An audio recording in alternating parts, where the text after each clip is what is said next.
Kayaknya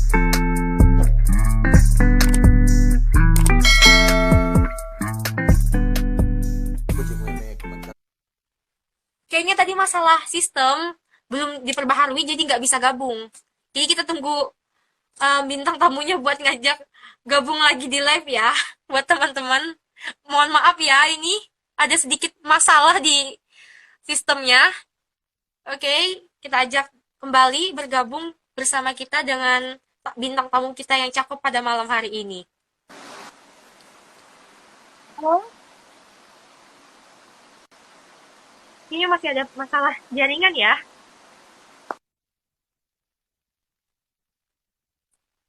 Bagaimana Bang? Ada suaranya?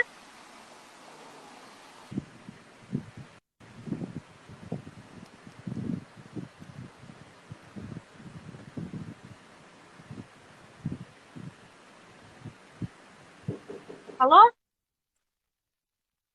Sepertinya kayaknya ada masalah ini. Kayaknya masih ada masalah ya.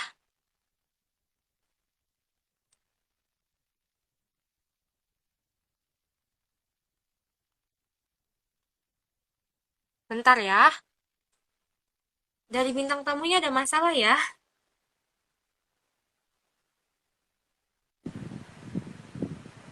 Halo Bang? Halo, halo. Halo, ada suaranya? Ada. Bagaimana Bang? Ada masalah apa dengan Abang sampai keterlambatan gabung ini? Sorry, mungkin ada masalah teknis dari Instagramnya, jadi membuat pertama nggak bisa masuk, kedua tadi hilang suaranya, mungkin faktor jaringan kali ya. Iya. Maaf semuanya. Oke, mohon maaf semuanya tadi ada kesalahan teknis dari Instagramnya. Jadi daripada kita membuang-buang waktu, Bang, langsung aja kita perkenalan, Bang. Boleh tahu nama, panggilan, usia, dan juga kegiatan yang Abang lakukan pada sekarang ini. Oke, semuanya perkenalkan, nama saya Innocent Pasage. Saya biasa dipanggil Pasa, usia saya 21 tahun. Sekarang saya berkuliah di Fakultas Hukum Universitas Palangkaraya. Dan kesibukan saya selain aktif di perkuliahan, kemudian saya aktif di organisasi di Gerakan Mahasiswa Nasional Indonesia, kemudian saya aktif menjadi penyiar di TVRI Kalimantan Tengah. Oh, penyiar ya. Ya. Oke, kita langsung aja masuk ke topik pembahasan kita pada malam hari ini ya, Bang. Oke, boleh. Jadi Bang Pasa ini adalah seorang putra pariwisata pada tahun 2018. Ya, betul. Benar ya, Bang? Betul. Oke. Di sini Mimin boleh nggak minta sharing sedikit pengalaman Abang saat menjadi putra pariwisata tahun 2018? Boleh. Ya. Oke. Bagaimana Bang proses menjadi putra pariwisata?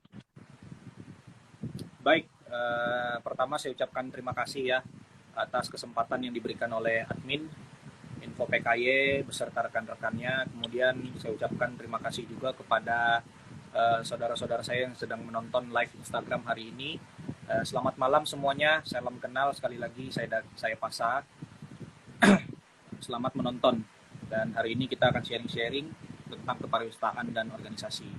Nah, berlanjut kepada pertanyaan yang admin sampaikan tadi, bagaimana proses menjadi seorang putra pariwisata.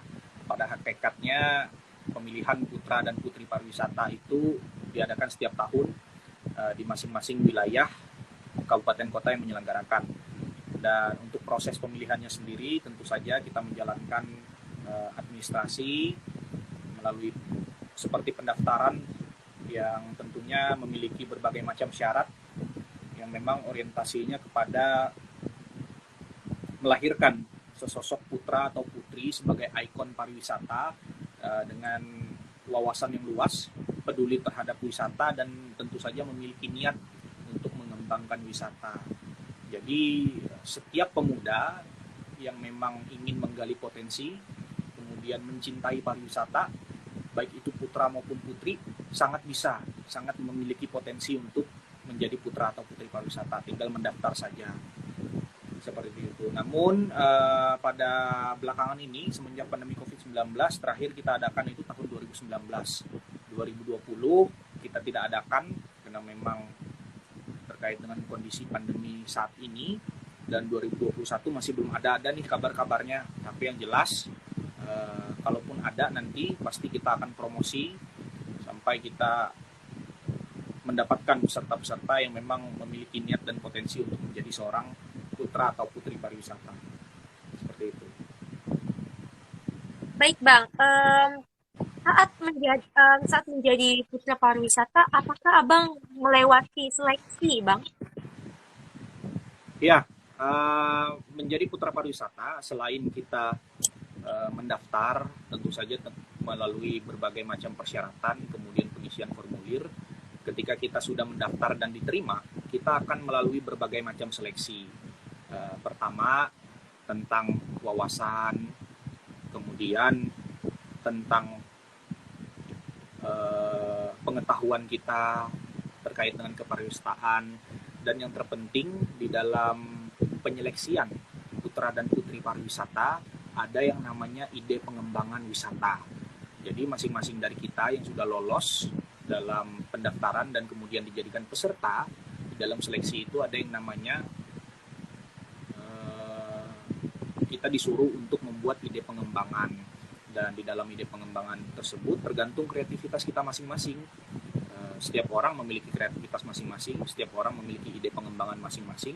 Tentu saja ide pengembangan wisata itu harus rasional, harus masuk akal dan bisa diimplementasikan. Nah, itu yang paling penting.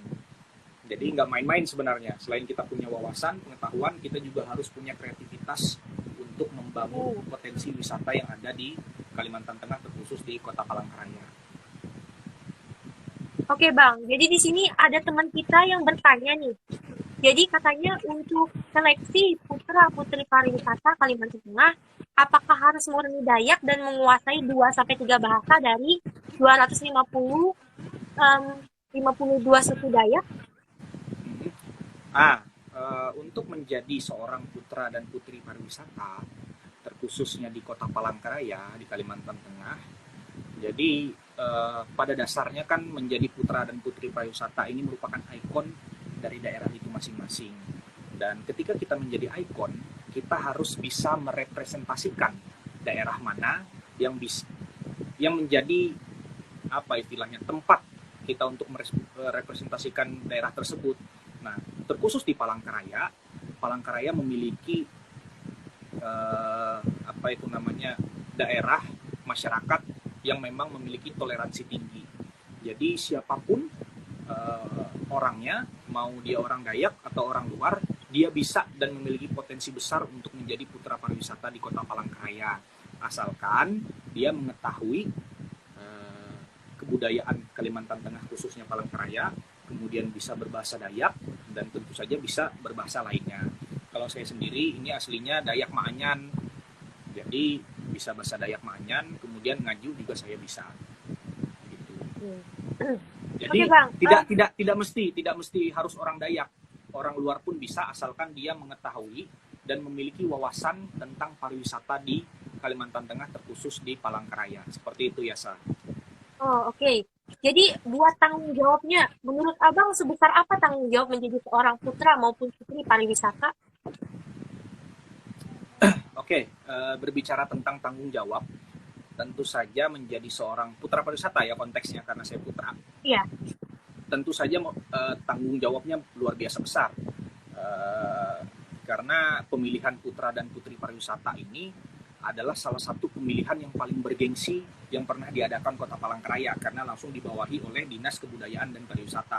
Tentu saja lembaga-lembaga terkait akan ikut campur di dalam pemilihannya, dan tentu saja para pecinta budaya, para pecinta pariwisata tentu akan ikut campur dan memiliki harapan besar kepada orang yang nantinya terpilih menjadi putra pariwisata. Kalau kita di sini bilangnya jagau pariwisata.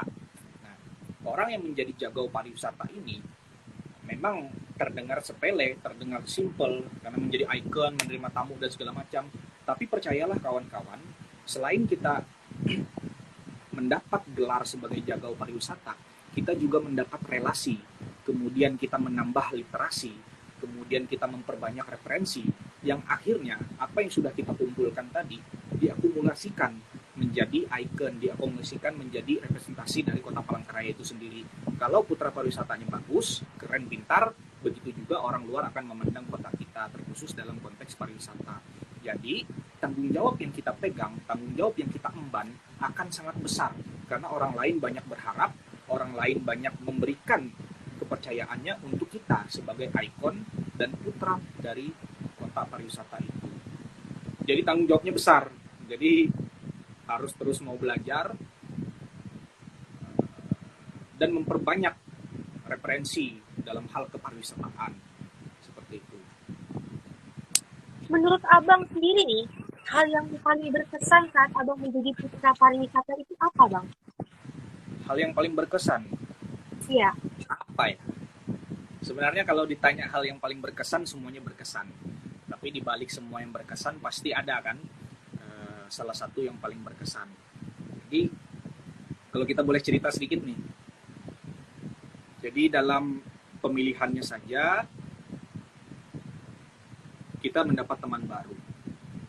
Di dalam bersama dengan teman baru kita dapat relasi lebih banyak. Kemudian saya percaya adalah setiap orang itu adalah guru. Jadi dengan siapapun saya bertemu, saya mau belajar. Saya mau menggali apa yang belum saya tahu, tapi dia sudah tahu. Kemudian di dalam proses karantina kita namanya.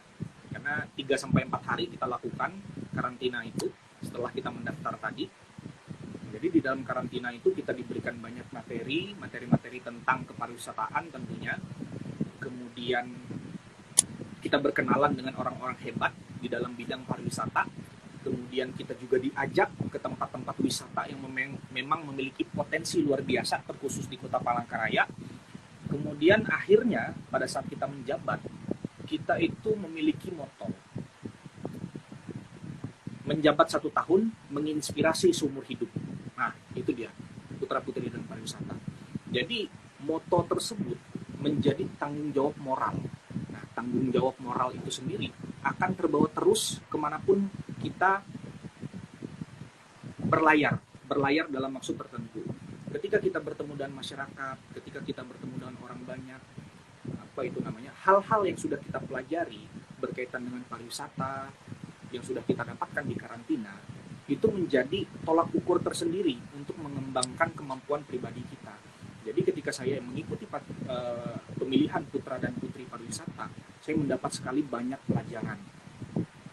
Entah itu pelajaran hidup, kemudian pelajaran tentang kepariwisataan, pelajaran tentang adat istiadat, kemudian pelajaran tentang Kota Palangkaraya itu sendiri.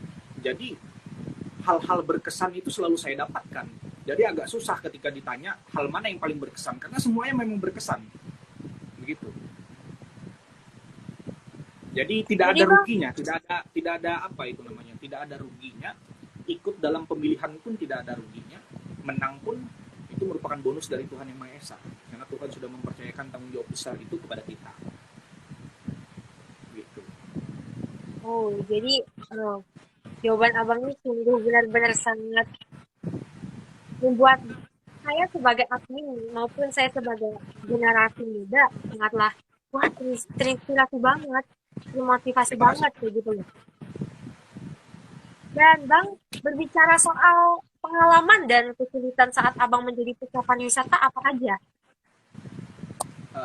Saat menjadi putra pariwisata lah, sudah terpilih berarti lah. Iya. Oke, pengalaman lagi-lagi sama seperti kesannya sangat banyak. Saya ini terpilih resmi menjadi seorang putra pariwisata itu pada tahun 2018. Namun saya diskusi sama Yasa sedikit cerita tentang pengalaman. Saya terpilih tahun 2018, namun keaktifannya di tahun berikutnya, di tahun 2019, di tahun 2020, bahkan sampai tahun 2021, saya itu masih terus terlibat aktif dalam kegiatan-kegiatan kepariwisataan. Nah, ini merupakan cerminan ketika kita benar-benar memiliki elektabilitas, kita memiliki kualitas, dan itu kita tunjukkan kepada orang akan selalu mempercayakan kita di dalam kegiatan kepariwisataan itu sendiri. Karena saya terpilih tahun 2018. Tapi sampai hari ini pun Pak, saya masih sering ikut dan terlibat aktif dalam kegiatan kepariwisataan. Nah, berbicara tentang pengalaman, tentu pengalamannya sangat banyak, luar biasa. Saya ikut itu tahun 2018 ketika saya lulus SMA. Saya memiliki basic, memang orangnya ya senang mencari tahu, suka penasaran, dan ingin belajar. Pada waktu itu saya tujuannya mengikuti Putra Pariwisata itu adalah ingin menggali potensi, ya kan? Memang ingin menggali potensi diri. Apa yang bisa saya lakukan? Sejauh mana apa itu namanya potensi diri yang akan saya dapatkan? Jadi ketika saya ikut, saya banyak sekali belajar. Mulai dari disiplin, kemudian mulai dari relasi juga, kemudian apa itu namanya sopan santun kita terhadap sesama, bagaimana kita apa itu namanya bersikap kepada yang lebih tua, dan yang terpenting adalah public speaking. Nah, saya dulu orangnya sama kayak orang-orang kebanyakan, berbicara itu gugu gagah, kemudian malu-malu, ada pendapat saya pendam saja. Nah, ketika kita ikut karantina pemilihan Putra Pariwisata, kita diajarkan semuanya, benar-benar diajarkan menjadi seorang pribadi yang jauh lebih baik, yang siap mengemban tanggung jawab dan siap menjadi ikon. Jadi pengalaman-pengalaman tersebut, pengalaman dari Putra Pariwisata itu terbawa terus bahkan sampai hari ini. Keinginan kita belajar, keinginan kita peduli terhadap lingkungan selalu membawa kita ke arah-arah yang lebih baik. Sehingga pengalaman di Putra Pariwisata itu menjadikan kita pribadi yang jauh lebih baik, ingin belajar dan bisa dipercaya oleh orang banyak. Jadi pengalaman-pengalamannya, wah kalau saya ceritain sampai subuh live kita ini ya, Sa. Mungkin bisa sebutkan salah satunya aja, Bang. Pengalaman yang mungkin bisa bikin iri orang lain ya. Ya enggak? Nah, ketika saya menjadi Putra Pariwisata, saya sering bertemu dengan pejabat-pejabat, ya kan. Kemudian yang paling seru ketika saya menjabat, bahkan sampai tahun 2019, saya ini sering dibawa keluar kota. Cuman bawa badan, tiket dibayarin, makan dibayarin, ya kan. Kemudian ketemu dengan orang-orang banyak, ketemu dengan putra dan putri pariwisata dari kota lain. Saya pernah diajak ke Solo, kemudian saya pernah diajak ke Semarang, kemudian saya pernah diajak ke Banjarmasin, ke Kalimantan Utara. Itu semua berkat saya menjadi Putra Pariwisata. Saya dibawa dengan Putri Pariwisata, pasangan saya kala itu. Jadi itu pengalaman yang ramainya dibawa keluar kota kita. Kayaknya seru sekali tuh, kayak wah kita bisa keluar kota tanpa keluar sedikit pun biaya, dan kita cuma bawa badan doang, semua dikeluarkan oleh orang yang membawa kita ini. Wah, ini benar-benar sangat keberuntungan dan berkah ya, Bang. Betul, betul.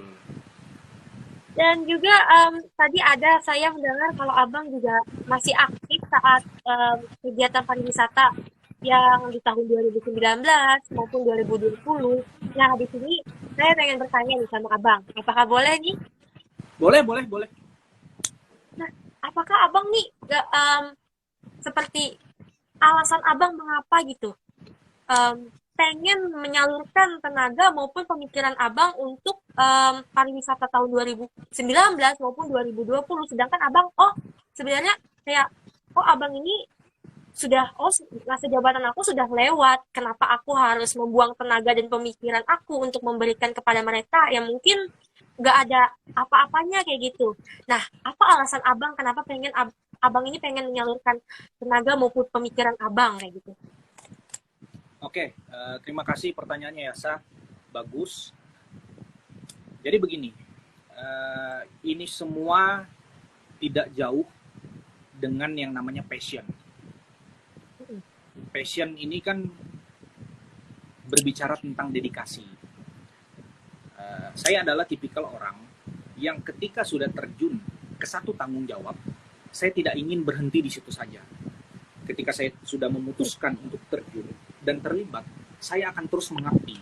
Itu yang dinamakan dengan idealisme. Saya merupakan orang yang memiliki prinsip tinggi, dan prinsip itu didasari atas komitmen kepada diri sendiri.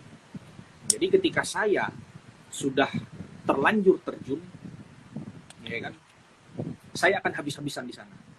Dan tentu saja walaupun masa jabatan saya habis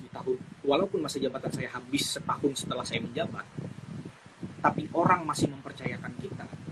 Saya berkeyakinan bahwa itu merupakan gambaran orang lain masih mempercayakan kita sebagai putra pariwisata.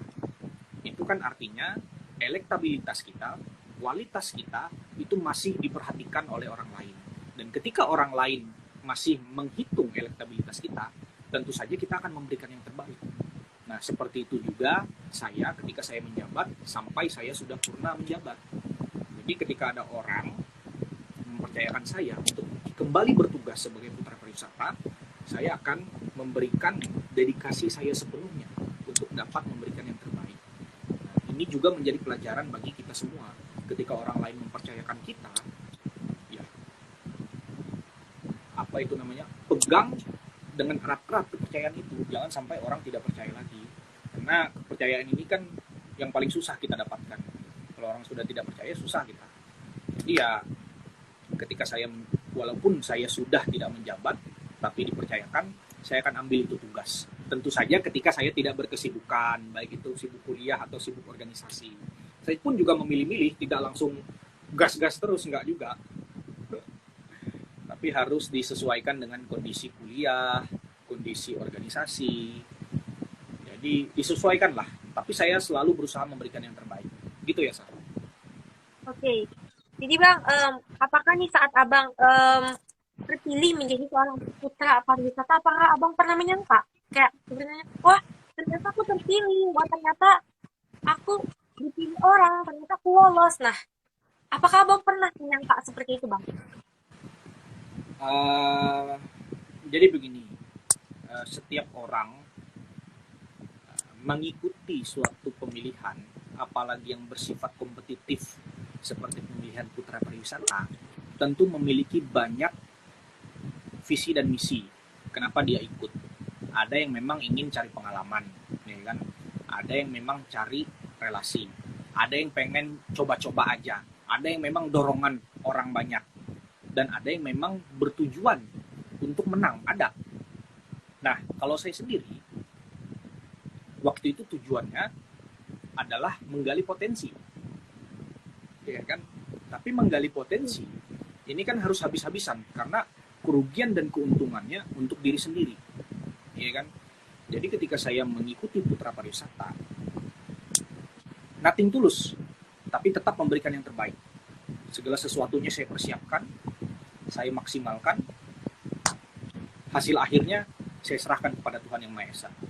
Nah, ternyata singkat cerita, karantina berjalan, grand final dilaksanakan, pada malam hari itu saya dinobatkan sebagai juara 1 putra pariwisata. Ini adalah gambaran ketika kita benar-benar memaksimalkan sesuatu, ketika kita benar-benar mempersiapkan segala sesuatu, tanpa tujuan ingin menang, Tuhan tidak akan membiarkan hambanya yang sudah mempersiapkan segala sesuatu dengan benar-benar dan keinginan, Tuhan tidak akan mengecewakannya. Dan Tuhan memberikan juara 1 itu kepada saya. Ya dengan kata lain, saya tidak menyangka bisa menjadi juara. Tapi ya, karena saya gini, waktu itu saya prinsipnya gini, apapun hasilnya saya akan terima, karena saya sudah memberikan yang terbaik. Beda rasanya ya, ketika kita sudah memaksimalkan sesuatu, kita memberikan yang terbaik, kita akan rela apapun hasilnya. Karena itu sudah keinginan yang di atas. Namun ketika kita tidak maksimal, ketika kita uring-uringan mengikuti kompetisi, ya jangan mimpi untuk menang, ya kan?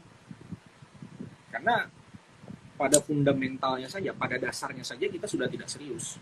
Jadi apapun itu, tidak hanya dalam pemilihan putra pariwisata, apapun kegiatannya, apapun keputusannya, segala sesuatu harus dipersiapkan matang-matang, harus dimaksimalkan, dan berikan yang terbaik. Apapun hasilnya, kita akan siap.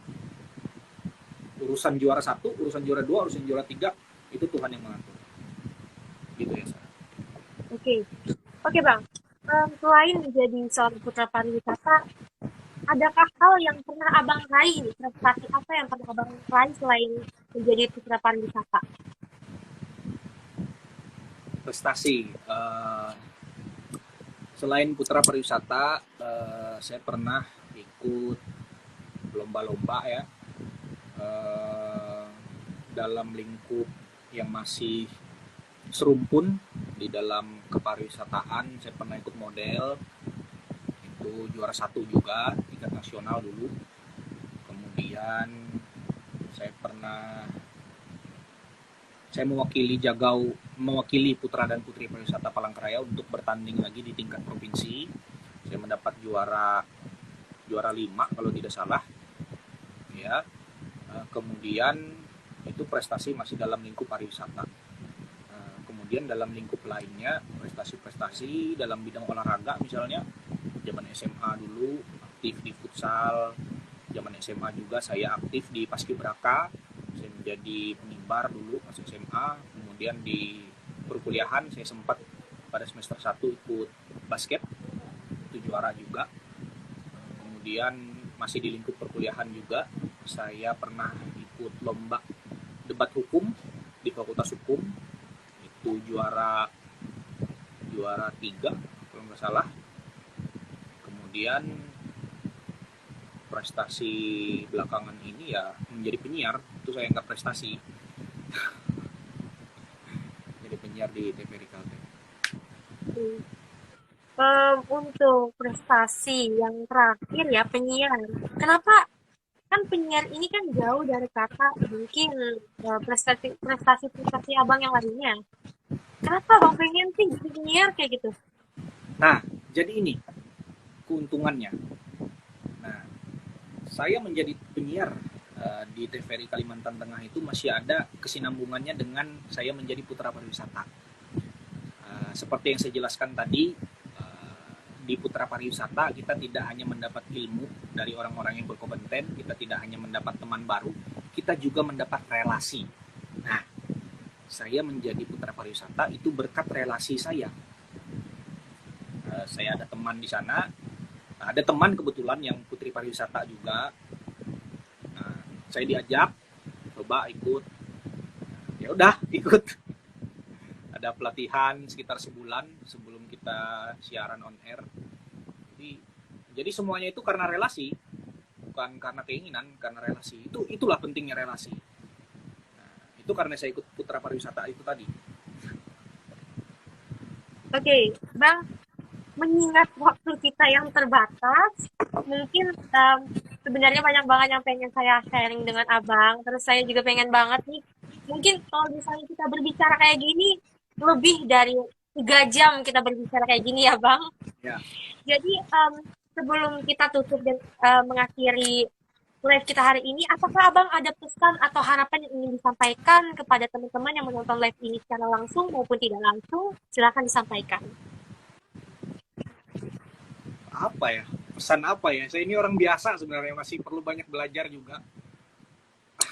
Tapi karena hari ini berbicara tentang putra pariwisata, kemudian tidak jauh-jauh dari yang namanya potensi, saya hanya ingin sampaikan kepada sahabat-sahabat Info PKY, kemudian sahabat saya online di Instagram G Pasage, karena ada beberapa teman saya ini. Jadi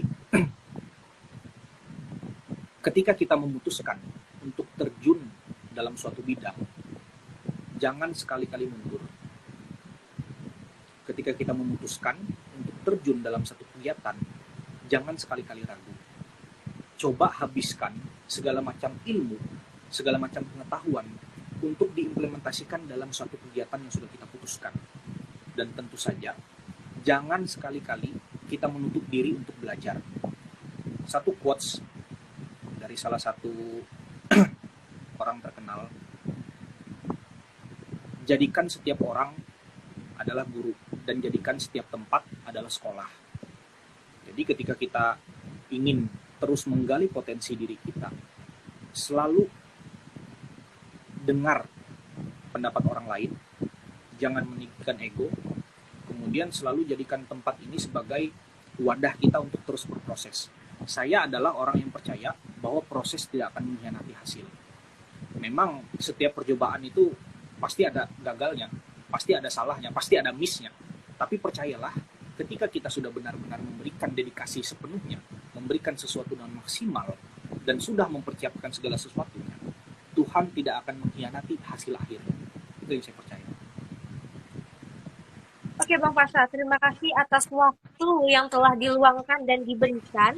Saya admin Info PKY, mewakili seluruh tim dan keluarga besar Info PKY mengucapkan terima kasih dan mohon maaf yang sebesar-besarnya jika saya ada salah kata yang disengaja maupun disengaja terhadap Abang ya. Semoga Ya, di lain waktu kita ketemu. Ya Bang.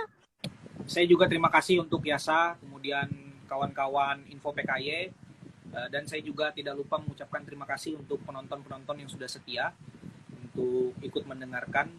Saya berharap apa yang saya diskusikan dengan admin Info PKY bisa bermanfaat. Saya orangnya senang diskusi, jadi apapun bahasannya saya akan garap terus. Jadi semoga apa yang hari ini kita bahas bisa bermanfaat untuk orang banyak. Terima kasih semuanya. Ya.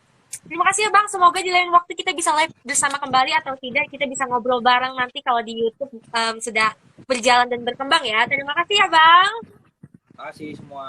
Ya, sampai jumpa Bang. Oke Pak Hari, terima kasih yang sudah menonton live hari ini. Semoga ini dapat menginspirasi dan memotivasi kalian semua. Mimin mohon maaf yang sebesar-besarnya jika Mimin ada salah kata, disengaja maupun tidak disengaja. Dan terima kasih buat teman-teman yang sudah menonton live pada hari ini. Semoga di lain waktu, Info PKY bisa live bareng bersama dengan orang-orang bertalenta maupun tokoh-tokoh yang akan memotivasi maupun menginspirasi kalian. Dan jangan lupa buat subscribe, like, comment, dan share YouTube Info PKY. Dan juga jangan lupa buat like dan komen live kali ini gak bakalan dihapus ya, bakalan diposting secara permanen. Mimin ucapkan terima kasih. Jangan lupa untuk selalu menjaga kesehatan dan mematuhi protokol kesehatan yang ada. Mimin ucapkan terima kasih, sampai jumpa kembali. जैसे जादू हो गया है